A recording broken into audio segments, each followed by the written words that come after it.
Hey everyone. So today I just kind of wanted to talk through a theory that I have. Again, it's a theory. It's theology by Josh. You can disregard it at the end if you wish.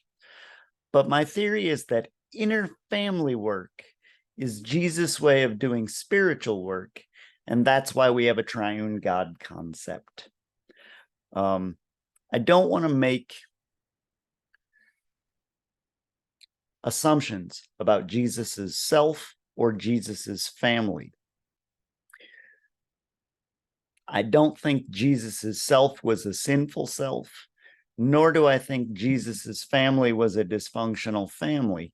On the other hand, we all have a self and a family, and then there is the ideal of self and family, and we all have to negotiate the gap between what we were given and what we would like to have, right? And I think Jesus, no less than the rest of us, had to do that. And that's part of where the triune God concept comes from. Let's talk about some of the intellectual sources that I've used in sort of developing this thinking.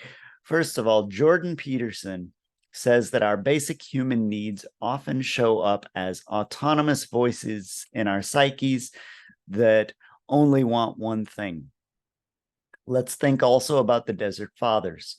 They would go into the wilderness and they would wrestle with their demons. What I know from 7 years of monasticism is that those demons that they were wrestling with, they were parts of their psyche. They weren't necessarily solely external and certainly not supernatural realities. They were wrestling with parts of themselves.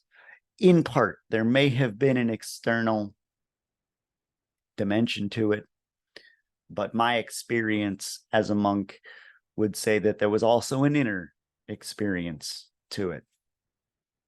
Now,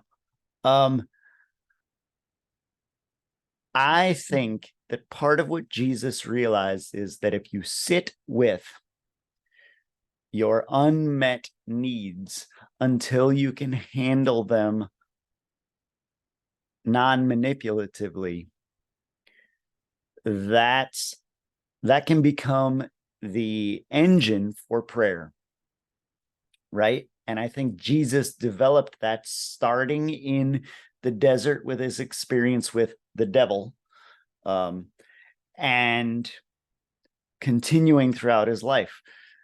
I believe that the Father, inside of Jesus, the Father was Jesus's way of handling the fact that he needs to meta-think, do spiritual work. And the Father was the person to whom Jesus attributed all the miracles that started happening in Jesus's life. Were miracles to start happening in my own life because I had acted, I would have to go, geez, man, what do I do with this? And how do I avoid this sort of skewing narcissistic? I believe Jesus attributed those miracles to the Father working through him as a way of sidestepping narcissism.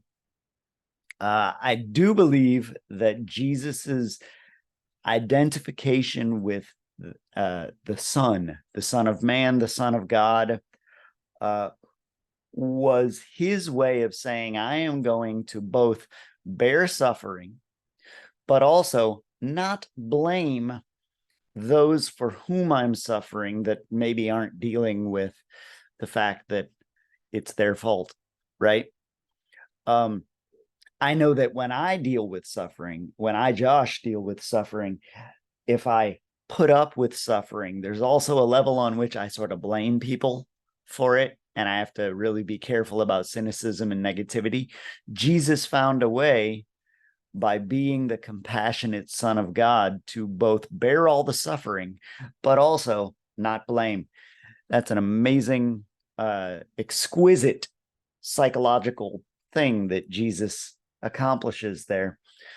The Spirit was sort of the connection between the two. There is a sense in which you can feel a deep energy guiding the process that is not ego or willfulness, right? So when Jesus said, "Not my will, but your will be done," to the Father, that desire was guided by the Spirit.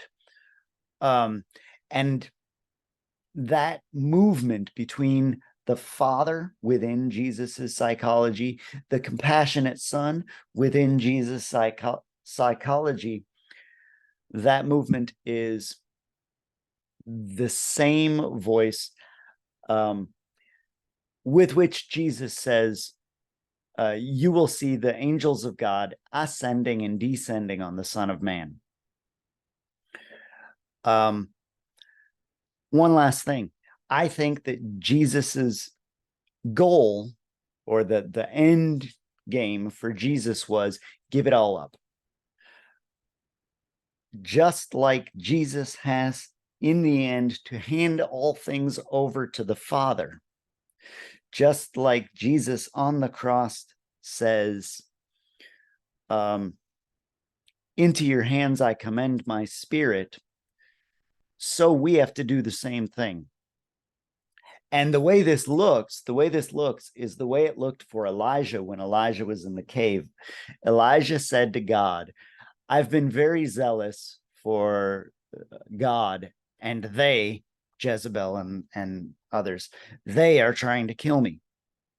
And he said this multiple times, and all God did was say, "Why have you come here?" In other words, I'm not listening until you just get that part of you that is self-righteous to just sit down, right? And when Elijah was able to give up his pious self story, he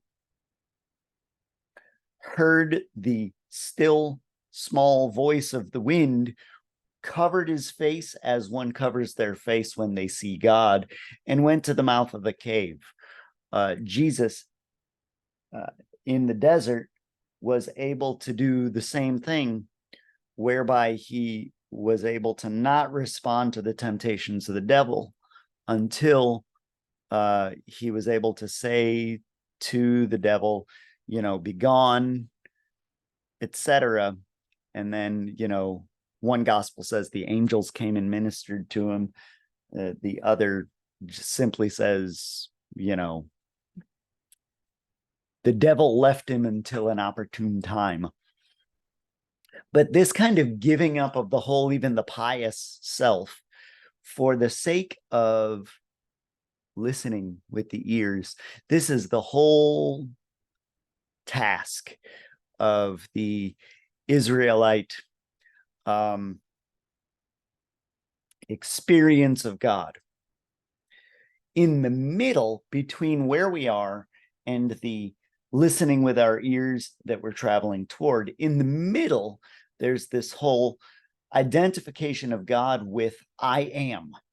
So God sort of attaches God's self to the self, and you play with levels of selfhood and ways to be gracious and compassionate and selfless until you abandon yourself to the Father. And I think that this is the way it was for Jesus. This is the way it is for us. And this is the way that it really needs to be if we're going to take the situation that we have and do something with it that's different than has been done with it for the entirety of human history. Anyway, thank you all for listening. Have a good day.